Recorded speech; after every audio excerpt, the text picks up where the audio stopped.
माधवदास जी का एक प्रसंग आता है कि माधवदास जी विद्वान थे।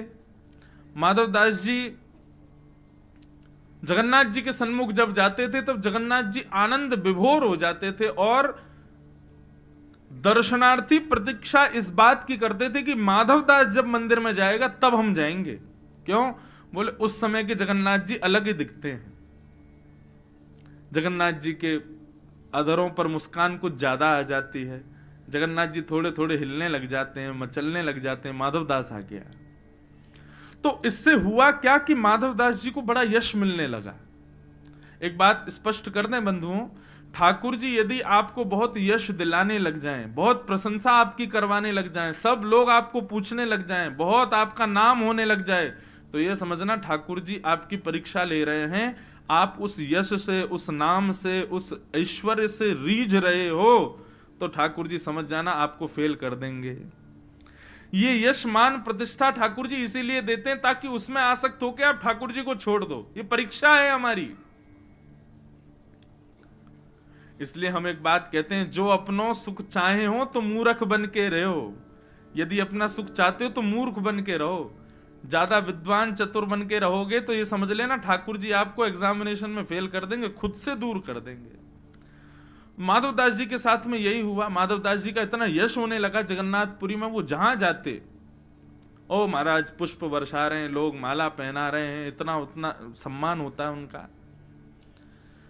आज माधवदास जी सुबह उठे तो उन्होंने क्या देखा, स्नान करके जैसे ही घर से निकले तो उनके घर से लेकर के मंदिर तक फूलों की पगडंडी बनाई गई।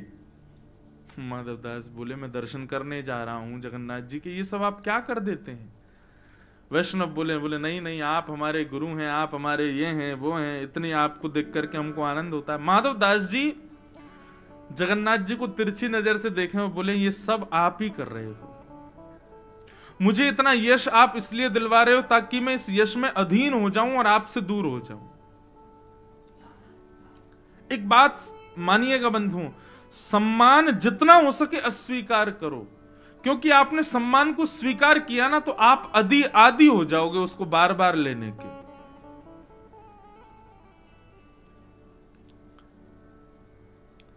हम क्यों मना करते हैं कि हमारे पांव मत छुआ करो? अब आप लोग पांव छू तो भैया देखो, स्तुति किसको अच्छी नहीं लगती? अपने पैर छुपाना, स्तुति करवाना सबको अच्छा लगता है, लेकिन बात यह है कि अब आपने हमारे पांव छू लिए, अब सब पांव छुए तो एक अहंकार आ जाएगा, भाई सब हमारे पांव छूते हैं। अब कल को किसी ने पांव नहीं छुए तो फिर मन में लगा अच्छा बेटे सब पांव छूते हैं, तो पांव नहीं छू रहा हमारे। ये विकार कहीं उत्पन्न ना हो जाए, इसलिए हम सबको मना करते हैं पांव मत छुआ करो, कोई भी मत छुओ। और भी कई भाव हैं उसके पीछे। हम कोई भजन पूजन ज्यादा तो करते नहीं, बस कथा करते हैं, थोड़ा बहुत पुण्य आता है तो वो भी आप लोग ले जाओ पांव छू छू के, तो हम पे क्या बचेगा फिर? इसलिए मना करते हैं पांव मत छुआ करो। सबसे बड़ी बात है कि आपने सम्मान को जैसे स्वीकार किया ना तो दो चीजें आपके अंदर आ जाएंगी, एक तो अभिमान और दूसरा बहु सम्मान की बार बार इच्छा कि बार बार मिले। इसलिए सम्मान को अस्वीकार करो, उसको ग्रहण मत करो। और सम्मान उसी व्यक्ति को ज्यादा दिलाते हैं ठाकुर जी जिसका परीक्षण करते हैं कि देखूं तो सही है सम्मान स्वीकार करके अहंकारी होता है कि नहीं।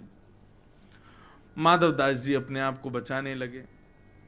माधवदास जी मन में विचार करने लगे, बोले भैया ये ठाकुर जी इतना सम्मान दिलवा रहे हैं। अच्छा, माधवदास जी का नियम था, वो जगन्नाथपुरी का या तो महाप्रसाद पाते थे या फिर जगन्नाथपुरी में किसी वैष्णव के घर जाकर के उसके घर पर प्रसादी बना करके उसके वो जो बनाते थे वो पाते थे। अब तो माधवदास जी जिन जिन के घर जामे वो 56 भोग बनावे।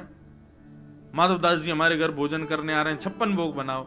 माधवदास जी इतने दुखी हो गए, बोले भैया ये आप लोग इतना सम्मान, इतने 56 भोग, ये माला वाला क्यों करते हो? इतना सम्मान मत दिया करो। लेकिन लोग माने नहीं, तो माधवदास जी अब छुप करके मंदिर जाते, अपना रूप बिगाड़ करके मंदिर जाते, ऐसे मंदिर जाते कि किसी को पता नहीं चले। अब यहां तो लोग बाग देखते रहते, माधवदास जी निकल रहे होंगे, माधवदास जी दूसरी गली से भग जाते मंदिर कि मेरा ज्यादा सम्मान ना हो। लेकिन माधवदास जी को जब जगह जगह जाते प्रसाद पाने इतने 56 भोग मिलते, तो आज माधवदास जी बोले ऐसे घर में जाऊंगा जो मुझको जानते ही ना हो। ढूंढने लगे पूरी जगन्नाथपुरी में।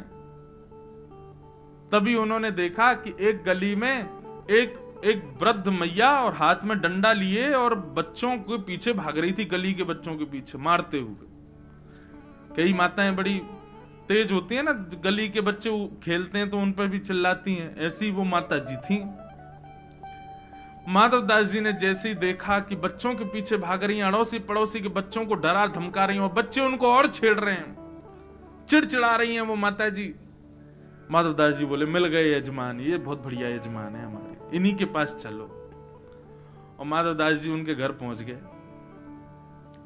मैया वैसी तिलमिलाई बैठी थी, ऊपर से माधवदास जी और आ गए। माधवदास जी के आते ही बोले, मैया बोली कहो बाबा कैसे आए?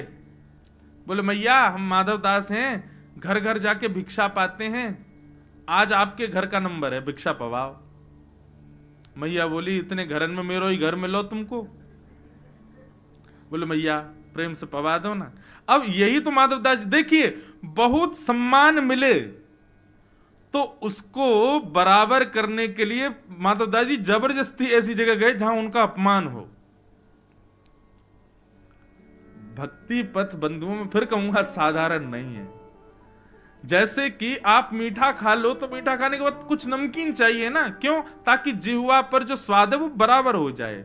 वो ज्यादा मीठा रहेगा तो भी दिक्कत, ज्यादा नमकीन रहे तो भी, तो मीठा नमकीन हम दोनों पाते हैं एक साथ। ऐसी बहुत सम्मान मीठा है और अपमान नमक के समान है, दोनों ग्रहण करो। लेकिन हमारी इच्छा होती कि हम केवल सम्मान ही सम्मान लें तो शुगर हो जाएगा, आपको रोग हो जाएगा। माधवदास जी बोले मैया आप पवा दो, जो बना हो सो पवा दो। अब मैया बेचारी वैसी तो स्वभाव की ज्यादा बढ़िया नहीं थी, लेकिन उसने सोचा कि कोई महात्मा आया तो पवा दें। घर की सामग्री लेकर के आई, माधवदास जी के सामने रख दिया। माधवदास जी ने प्रेम से पाया, पा करके मैया को प्रणाम करके चले गए। माधवदास जी का नियम था कुछ भी पाते थे वो जगन्नाथ जी को अर्पित करते थे, पहले जगन्नाथ भोग लगाएं फिर उसके बाद स्वयं पाएं। दूसरे दिन माधवदास जी फिर पहुंच गए उन मैया के यहाँ। मैया बोली बाबा आज कैसे? बोले मैया कल आपके यहाँ को भोजन इतना स्वादिष्ट लगो कि मैंने तो सोच लिया अब तो यहीं पाऊंगा। मैया बोली ये तो इसने बिना पैसे के नौकर बना लिए, हम रोज आ जाएगा यहीं पाने। मैया गई और भीतर जाकर के महाराज सारी सब्जी दाल रोटी सब में किसी में नमक ज्यादा डाल दिया, किसी में मिर्च ज्यादा डाल दी, किसी में नींबू निचोड़ दिया, ताकि बेस्वाद लगेगा तो कल से आएगा ही नहीं। लो बाबा पाओ। लेकिन माधवदास जी ने जैसे ही पाया तो पता चल गया कि मिर्च ज्यादा है, नमक ज्यादा है, नींबू ज्यादा है। लेकिन माधवदास जी समझ गए ये जानबूझ के करके आई है ताकि मैं नहीं आऊं। बाबा मिर्च तो ना लगी, नमक तो नहीं लगा? नहीं नहीं मैया आज तो और दिन से भी ज्यादा स्वादिष्ट है। मैया बोली नमक मिर्च से इसको कुछ हो नहीं रहा, हो सकता है कई लोगों की जीभ परमहंस होती है, और परमहंस ऐसी होती है, कई लोगों की नाक परमहंस होती है, उनको सुगंधी और बदबू नहीं आती। ऐसे कई लोगों की जीभ परमहंस होती है, उनको कैसा भी दे दो वो पा लेते हैं। जैसे ऊंट की जीभ जो होती है वो परमहंस होती है, उसको बबूल के वो कांटे खिला दो, नीम खिला दो, कुछ खिला, सब खा जाता है, उसकी परमहंस जीभ होती है।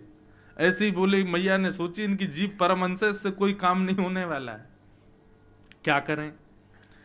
अब दूसरे दिन मैया की कोई पड़ोसी से लड़ाई हो गई, तो लड़ाई करके घर में आई, गोबर का चौका लगा रही थी, कपड़े में गोबर का चौका भर के ऐसे पूरे घर पर पोत रही थी।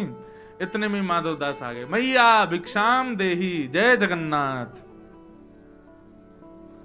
मैया बोली जय और आ जाता है रोज रोज मेरे घर पे, इस पे इसको कोई और घर ही नहीं मिल रहा, यहीं आ जाता है घूम फिर के।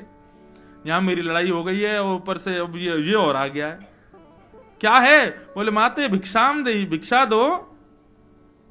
तो मैया ने उठाया पोंछा ही दे के मारा, ले भिक्षा भिक्षा भिक्षा भिक्षा, भर ले इसको अपने नर में। माधवदास जी में जैसे ही पोंछा पड़ा, माधवदास जी बोले अब आनंद आया, थोड़ा सम्मान मेरा कम हुआ, अब थोड़ा सुख लग रहा है, अब लग रहा है कि जगन्नाथ जी की प्रीति थोड़ी बढ़ी है।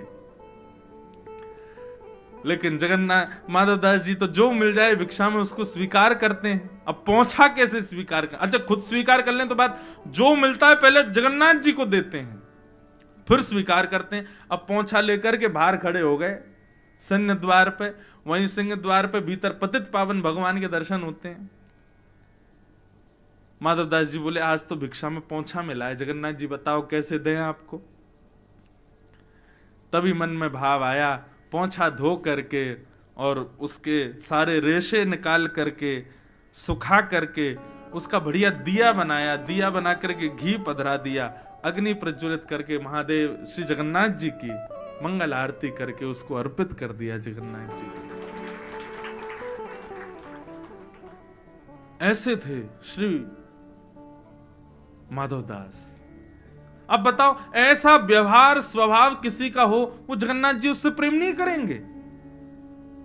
हम में है ऐसी कोई भावना? हमारे मन में कभी आती है? कभी नहीं आती, सोचते ही नहीं, विचार ही नहीं। हम सदैव इसी बात में रहते हैं कि हम दुनिया के प्रिय कैसे हो जाएं। हम सदैव इसी भाव में रहते हैं इसको मैं अच्छा कैसे लग जाऊं, उसको मैं भा कैसे जाऊं। कभी ये विचार किया हम जगन्नाथ जी को कैसे भा जाएं, हम ऐसा क्या करें जिससे वो हमसे रीझ जाएं? कभी विचार ही नहीं आया मन में। माधवदास का ऐसा भाव। तो ये बात हम इसलिए बता रहे थे बंधुओं, स्वरूप, बुद्धिमानी, अपनी गुण कला, ये सब से संसार भले ही रीझ जाए, लेकिन स्वभाव मधुर होता तभी जगन्नाथ जी रीझते हैं। आज